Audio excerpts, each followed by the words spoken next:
There was a time in my life where just seeing a dog made my heart race. I couldn't explain it. I was simply afraid. The barking, the unpredictability. I avoided them wherever I could for the first 13 years of my life.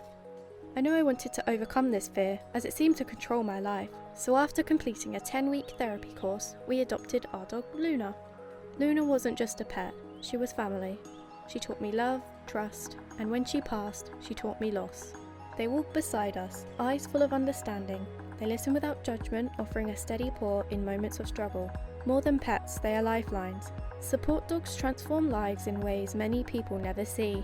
For those living with disabilities, PTSD, or mental health challenges, assistance dogs are more than companions. They are trained to open doors, both literally and figuratively, leading their handlers towards independence, confidence, and hope. But how do they do it? How are these dogs trained to understand their human companions so intimately? How do they impact the people they serve? Today we are exploring the unbreakable bond with the people who rely on them most. This is the story of my support dog and me.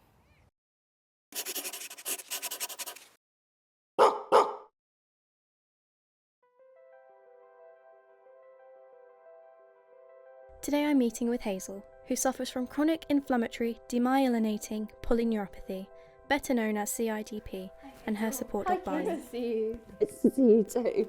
Can you explain how it started with the journey of your disability? Yeah, I was 38 and I was fully fit. I played badminton and I suddenly got pins and needles in my fingers and toes. And then gradually it was as if I was turning to wood and I just couldn't move my arms and legs in the end. Yeah. So I ended up completely paralysed from the neck down. Is that then how you got Barney to be your support dog? We've always had dogs in our families anyway. So I wanted a dog for the company because I live on my own. But dogs are so clever and I have real problems with my hands, so picking things up is really difficult, especially because I have to walk with sticks. I did look into getting an official, fully trained assistance dog, but it wasn't possible at that time. I got Barney as my pet, and luckily I chose the right one because he's really brainy and so gentle. How does Barney help you around the house? Mainly picking things up, and of course he's a golden retriever, so there's always a treat in there for him. How's he helped you with your confidence and your independence? Obviously any disability does put you thinking of different scenarios. You feel more vulnerable, and just having a dog of any sort with you, I think, gives you that extra confidence. Now that I go out with him as well, visiting, it's been brilliant for me because I've made loads of new friends. You know, I go everywhere and people go, Barney's here, and you know, it's so nice to hear. And they're always interested to talk to me as well. See how So, you're doing. it's my mental health as well. It's been brilliant. And how did you find out about Canine Concern? I had seen somebody else with a visiting dog when I was in the hospital. And I'd heard about a couple of different organisations. So I went online and I found Canine Concern. And I spoke to a really nice lady called Valerie, and she explained what you need to do and how to assess your dog. And mainly it was if you've got a gentle dog like Barney, if you can touch him and without him being worried about it. And it turns out that he was absolutely perfect for him. He was made to do it, really. Why do you think these visits are important? I think it's mainly to do with mental health. As soon as you see Barney walk into the room, you can see people light up, and you can hear other people saying, look, there's a dog. And I do like Barney to go in carrying one of his toys. And that just makes people smile. It gives me a lot of pride. Do you know what? I just feel every time I go in, I'm like, oh, my boy. Hazel has agreed to show us one of the ways Barney helps her around the house. Barney, fetch it. Good boy, yes. Come on, So clever. Come on, You're gonna bring it back? What have you got? Oh, good boy. Oh my God. Can I have that? Thank you, and you can have that. Hearing about the different visits that she does is so inspirational. The fact that she goes in with Barney and everyone is always so happy to see them both, whether it's at the schools or the care home or the hospital. It's just so inspirational that she gets that little bit of satisfaction that Barney is impacting people's daily lives, and she gets to think, oh, that's my Barney. And hearing more about her disability and how Barney helped her around the house. Although she had him from a puppy, not thinking he would become an assistance dog, but training him herself to help her around the house. You know, seeing him actually perform that little task that he did for us. It was really cool to see. And he clearly enjoys it. He was wagging his tail the whole time. He just loves people. He's the perfect care dog, and he's the perfect dog for Hazel. I'm now meeting with Valerie, the CEO of Canine Concern, to discuss the work that they do with care dogs. Canine Concern have people, volunteer members that go around schools, care homes, universities, hospitals with their temperament assessed dogs. These dogs are there to help with people's mental health and stress.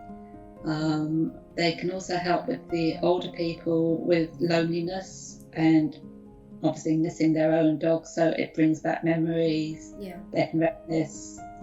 So it's a case of our dogs will help as many people as they can. Why do you think it's more common to see them out and about now?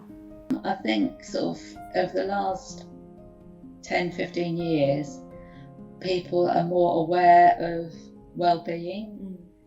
It's more acceptable to say, I've got mental health issues, I'm stressed.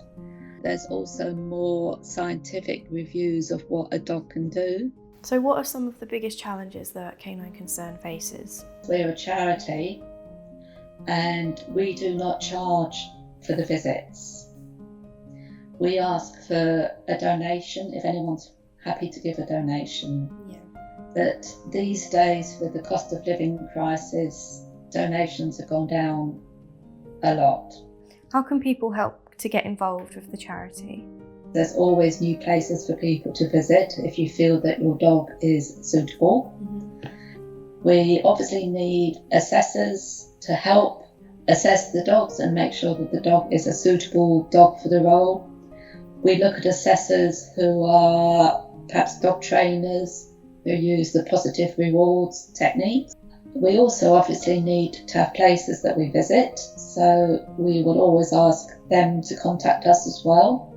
And hearing how there's now scientific studies about how dogs help reduce stress levels in us, and it's now proven that they do help mental health as well. And as much as Luna wasn't a care dog for me, she did help me with my mental health when I was going through tough periods. She was always there. And hearing how in the care homes, how people would just talk to Valerie about their dogs and how they remember their dogs always being there for them, and now having the dog come in, it reminds them of a happier time. Now we know more about the types of visits that Canine Concern arrange, I am meeting with Zoe, the volunteer coordinator, and her dog Fred, as well as Graham, a volunteer with his dog Jarvis at Medway Maritime Hospital. So the main goal for me with the dogs visiting is the impression that it leaves on our patients. I've seen the impact that the dogs have on our patients, our staff, our visitors. It's not just one thing. Why are the dog visits so important? We have staff that are, having a bit of a bad day actually. They've been a bit traumatised or a bit stressed, and I'll get teams that will phone me up and say, could you just bring up the dogs to cheer our staff up? And it just takes them away, takes the focus away, whether it's maternity, whether they've lost a baby out there and it's all just been a little bit traumatic. It just takes the focus away from the daily routine. They all have a fuss with the dog and they go, oh, you've just made me feel better, that's great, thank you. So it's that.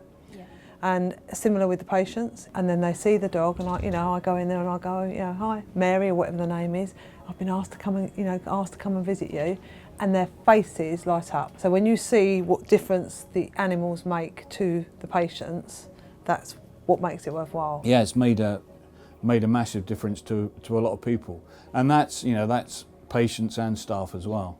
That it's almost, I think it's equally important to share it about. So there are some functions we go to where you don't see patients aren't anywhere to be seen. I took him down to the laundry the other week and the library as well. So there are places we go where there are no patients and the staff get a lot from it. Have you seen any particularly memorable or emotional interactions between the patients and the dogs?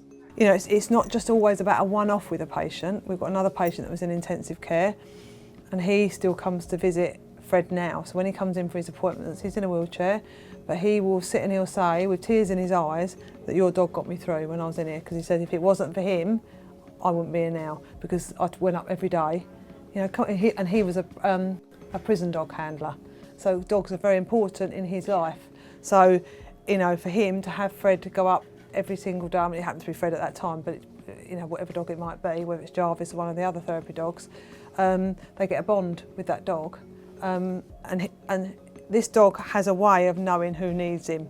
He knows who needs him, and he will just sit with them and just snuggle up with them. Yeah, they're so Literally. clever, aren't yes, they? They just really know clever. when you they need do them. know when you need them. Yeah. Totally do. Yes.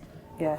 I used to have a dog called Luna. She was a Lhasa Apso. Yeah. And she wasn't like a therapy dog or anything, but Yes. she really helped me with my mental health. Yeah. And they just know when you're not having a good day. Yes.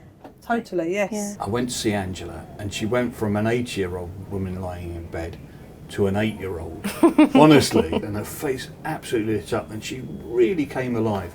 And that was a real standout moment. I've really enjoyed my time learning more about the world of care dogs and the important work they do. Hearing Hazel's story made me think about the valuable work that these furry friends do for us.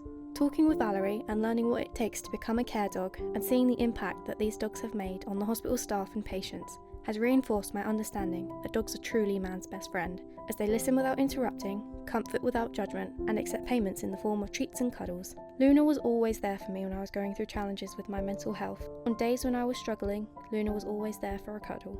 These dogs remind us that sometimes the best therapy doesn't come from talking, it comes from a slobbery kiss, a wagging tail, and a reminder that you are loved no matter what.